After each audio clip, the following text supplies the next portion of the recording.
Bonjour à tous et bienvenue dans cette vidéo dont l'objectif est de vous expliquer de façon simple ce qu'est un réseau social d'entreprise, ce qu'on appelle le RSE, à quoi ça sert et comment bien aborder ce sujet au sein de vos équipes. Si vous avez assisté à des séminaires sur le sujet, on vous aura peut-être parlé de verticalité, de transversalité, de décloisonnement, d'interconnectivité, de capital social, d'intelligence collective, et donc très logiquement, vous n'avez toujours rien compris. Alors pour simplifier, certains vous ont expliqué que le réseau social d'entreprise, c'est une sorte de Facebook interne. Mais à mon avis, ce n'est pas non plus forcément la meilleure approche. Pourquoi? Tout simplement parce qu'une partie de vos employés ne sait toujours pas ce qu'est Facebook, ou alors ils ont une image, disons, assez déformée, ou alors ils savent ce que c'est et donc justement ils se demandent vraiment à quoi ça va bien pouvoir leur servir dans leur vie professionnelle. Pour ne rien arranger, le mot social qui apparaît dans le nom de l'outil est un choix malheureux dans le monde de l'entreprise. Les employés qui ne connaissent rien au sujet pourraient penser qu'on va tout connaître de leur vie sociale et donc privée, et certains managers et certains RH vont y trouver une connotation nettement syndicale. Pour toutes ces raisons, un autre nom commence à s'imposer, le réseau collaboratif d'entreprise. Et personnellement, je pense que c'est un nom bien plus approprié au sujet. Oublions tout ça et revenons sur des choses simples. Et la simplicité, c'est d'expliquer aux employés comment le réseau social d'entreprise peut les aider dans la vie de tous les jours. Dans la suite de cette vidéo, je vais donc essayer de vous donner les clés pour comprendre enfin à quoi sert un réseau social d'entreprise et ce que ça peut vous apporter comme service dans votre travail de tous les jours. Tout d'abord, un réseau social d'entreprise, ce sont avant tout des utilisateurs. Ce sont les employés, les prestataires, bref, tous ceux qui œuvrent pour l'entreprise. Dans le cadre de cette présentation, nous allons appeler notre utilisateur témoin Jacques. Jacques est responsable d'une équipe de développement intranet. Dans un réseau social d'entreprise, Jacques peut se décrire au travers de ce qu'on appelle un profil. Il va y expliquer son métier, ses compétences, ses expertises. Et comme Jacques est impliqué dans la vie de son entreprise, il souhaite se proposer pour aider les collègues sur ses domaines de compétences. Dans sa vie professionnelle de tous les jours, Jacques est en relation avec d'autres employés avec lesquels il a des sujets et des intérêts communs. Un intérêt ou un sujet commun, c'est tout simplement appartenir à une même équipe, ou travailler sur un même projet, ou utiliser un même outil, ou partager une expertise sur un domaine donné. Sans un réseau social d'entreprise, toutes ces personnes vont collaborer entre elles en s'échangeant des mails. C'est comme ça qu'on collabore en entreprise depuis l'apparition de la messagerie, il y a plus de 25 ans. Autrement dit, tous les interlocuteurs de Jacques vont collaborer avec lui uniquement en lui envoyant des mails qui vont s'empiler dans sa boîte de réception dans leur ordre d'arrivée. Si Jacques veut un minimum gérer ses échanges et ses projets, il va devoir se réserver du temps dans sa journée pour gérer ses mails. Il va catégoriser ses messages ou les ranger dans des dossiers. Quant aux documents reçus dans ces messages, il va les classer sur son ordinateur. Au retour des congés, ça vous prend bien une bonne journée au minimum, on appelle ça dépiler ses mails. Et pendant ce temps, on ne produit rien. Le problème, c'est que ce mode de fonctionnement a atteint ses limites dans les entreprises modernes, tout simplement parce que le monde de l'entreprise a complètement changé au cours de ces dernières années. Tout va plus vite, on gère toujours plus de sujets en parallèle, des sujets toujours plus complexes, avec de plus en plus d'interlocuteurs. Cette évolution de la vie des entreprises génère une surconsommation de mails dont tous les employés des grandes entreprises se plaignent. Non seulement ça les empêche de travailler, mais en plus ça leur mine le moral. Demandez autour de vous. Ce n'est pourtant pas une fatalité, il est possible de travailler autrement, notamment avec le réseau social d'entreprise. Oublions le mail et voyons comment optimiser les échanges avec un réseau social d'entreprise. Dans ce mode, à chaque grand sujet qui nécessite la collaboration de plusieurs personnes correspondra une communauté d'échange. Dans Yammer, qui est le réseau social d'entreprise proposé par Microsoft, on parlera plutôt de groupes. C'est dans chacune de ces communautés que vous allez dialoguer, partager des documents ou des informations. Alors vous allez me dire, c'est quoi une communauté? Une communauté, c'est avant tout un site web intranet classique avec un bandeau et un titre. Mais l'élément central d'une communauté, c'est ce qu'on appelle le mur d'échange, dans lequel les membres de la communauté vont poster des informations, des questions ou des documents. Ce mur, c'est leur outil principal de communication à la place du mail. Et c'est en partie ce mur qui change tout dans les manières de dialoguer, de collaborer dans l'entreprise, et je vais vous expliquer pourquoi. Pour vous faire comprendre ce que ça change, je vais ouvrir une parenthèse et revenir sur la manière d'écrire nos mails.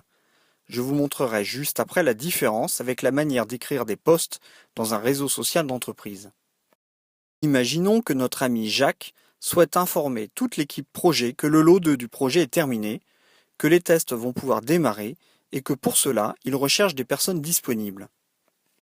Si Jacques utilise le mail pour le faire, il va commencer par choisir les destinataires en se posant 1000 questions sur la liste des personnes qui doivent être directement destinataires ou ceux qui ne doivent être qu'en simple copie pour information. Ensuite, Jacques va saisir un titre, puis il va taper le corps du message en rédigeant dans un style plutôt soutenu avec le bonjour en tête. Il n'oubliera pas bien sûr les formules de politesse, avec l'incontournable cordialement, qu'on utilise depuis 20 ans et qui n'a, dans certaines circonstances, vraiment rien de cordial. Et il finira son message en ajoutant, automatiquement ou pas, son nom, avec toutes les coordonnées possibles et imaginables, sans oublier l'incontournable numéro de fax. Bref, la rédaction d'un mail n'est pas toujours aussi rapide qu'on veut bien le penser, mais surtout un mail n'est pas toujours très lisible. Le réseau social d'entreprise offre un moyen de faire plus simple et de faire plus court, tout simplement parce qu'on n'écrit pas dans un mur de réseau social comme on écrit un mail. Petite démonstration. Quand on poste une information dans un RSE, inutile de sélectionner tous les destinataires puisque ce sont par défaut les membres de la communauté. Tous les membres sont donc au même niveau d'information. Inutile de saisir un titre, ça n'existe pas dans un réseau social d'entreprise. Inutile de saisir des formules de politesse parce que la politesse est implicite dans un poste de réseau social d'entreprise, car tel est l'usage. Si vous en doutez, vérifiez dans Facebook, jamais on ne commence un post par bonjour et jamais on ne le termine par cordialement. Inutile de mettre une signature avec vos coordonnées à la fin, puisque votre nom apparaît avec votre photo directement dans le post. Enfin, la manière aussi de rédiger est très différente. Le style est plus concis que dans un mail. L'objectif, c'est d'aller à l'essentiel pour permettre de comprendre l'information d'un seul coup d'œil. Et si ce que vous voulez dire est plus long, vous posterez un lien vers un billet de blog ou vers un document avec quelques mots dans votre post pour dire de quoi il s'agit. Retour dans le réseau social d'entreprise. Notre ami Jacques va maintenant poster la même information via le mur de sa communauté. Pour cela, il va utiliser la zone de saisie qui apparaît en haut du mur. Il va y saisir son message, très court et très concis, et taper sur « Publier ». Une fois le message saisi, il apparaît en dessous de la zone avec la photo et le nom de la personne qui s'exprime. Arrêtons-nous quelques secondes pour faire une comparaison rapide entre les deux messages. L'information est la même, et pourtant la forme est totalement différente. Avec le post, un simple coup d'œil permet de savoir de quoi on parle. Par contre, pour comprendre de quoi parle le mail, il faut faire un effort de lecture plus important. Vous trouvez peut-être que je chipote, mais multipliez l'exercice par plusieurs centaines de mails par semaine et vous comprendrez vite les gains en termes de traitement de l'information. Continuons la démonstration. Si un membre de la communauté souhaite répondre, il clique sur « Répondre ». S'il souhaite simplement indiquer qu'il a vu le message, sans autre commentaire, il peut juste cliquer sur « J'aime ». Ça suffira pour que l'auteur du post soit informé que cette personne en a pris connaissance. Les réponses des autres membres s'affichent en dessous du message initial dans leur ordre de saisie. Généralement, les murs affichent par défaut les 2 ou 3 dernières réponses. Mais s'il y a eu plus de réponses, on peut déplier et toutes les voir de façon très synthétique. Cette fonctionnalité permet de conserver dans l'ordre chronologique tous les échanges, sans pour autant surcharger la page. Si vous avez l'habitude de poser des questions par mail à plusieurs personnes, vous avez certainement vite compris l'intérêt. Fermons cette parenthèse importante sur le mur et voyons les autres fonctionnalités qui pourraient également simplifier votre travail. Dans une communauté, vous pouvez aussi trouver un blog. Alors vous allez me dire, c'est quoi un blog ? Un blog, c'est un outil qui permet d'écrire des textes qu'on appelle des billets. On écrit un billet pour faire le compte-rendu d'une réunion ou pour garder la trace d'un événement, comme une prise de décision par exemple. Ces billets s'affichent les uns sous les autres, ce qui permet de balayer toute la vie du projet simplement en scrollant l'écran. Les membres d'une communauté peuvent apporter un commentaire à un billet ou lire les commentaires apportés par les autres utilisateurs. Les commentaires apparaissent en dessous du billet. Utiliser le blog est très pratique pour tracer les événements qui jalonnent la vie d'un projet, par exemple. Et si vous avez besoin d'intégrer plus de détails, vous pouvez y ajouter un lien vers un document Word ou PowerPoint.